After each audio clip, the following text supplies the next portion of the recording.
Shalom, teman-teman terkasih. Pernahkah Anda merasa hati begitu berat? Seolah-olah ada luka yang tidak terlihat namun begitu nyata. Luka karena kehilangan, kekecewaan, atau mungkin bayang-bayang masa lalu yang sulit untuk dilepaskan. Kita semua pernah mengalaminya. Hidup memang tidak selalu berjalan mulus. Ada saatnya, langkah kita terasa goyah dan hati kita terluka. Tapi, di tengah semua rasa sakit itu, ada sebuah bisikan lembut yang penuh pengharapan. Tuhan berfirman dalam Yeremia 31 ayat 13. Aku akan menghibur mereka dan menyukakan mereka sesudah kedukaan mereka. Ini bukan sekadar kata-kata indah, melainkan sebuah janji pasti dari Allah yang setia.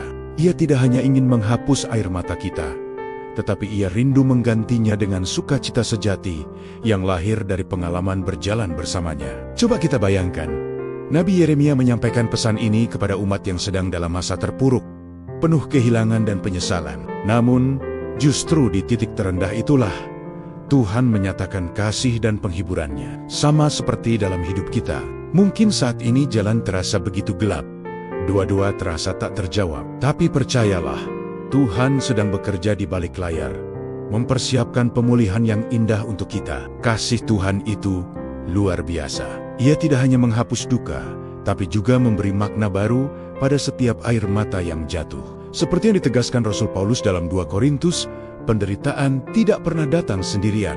Di mana ada penderitaan, di situ pula ada penghiburan dari Allah. Ia tahu persis batas kekuatan kita dan tidak akan pernah membiarkan kita sendirian.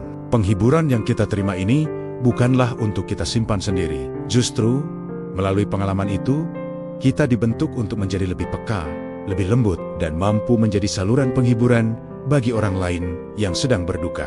Saat kita membuka hati untuk menerima kasih penyembuhan dari Tuhan, luka bukan lagi menjadi tanda kelemahan, melainkan menjadi kesaksian bahwa kita pernah disentuh oleh tangannya yang penuh kuasa. Tuhan tidak pernah berjanji hidup kita akan bebas dari luka, tapi Ia berjanji akan selalu hadir di setiap luka yang kita alami. Ia tahu betapa rapuhnya hati kita.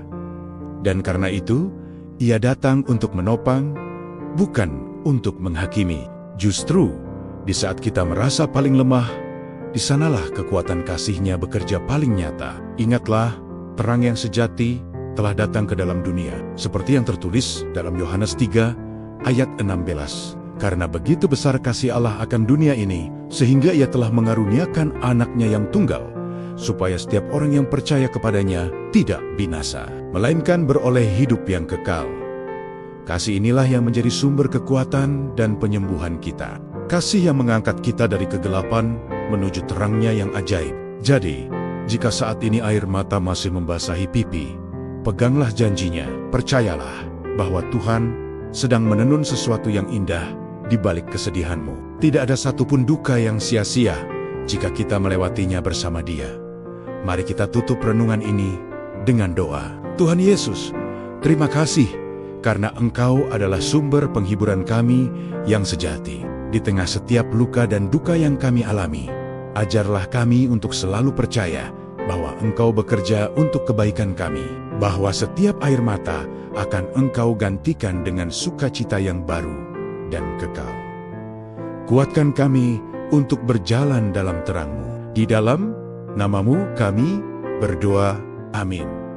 Terima kasih sudah mendengarkan. Tuhan memberkati.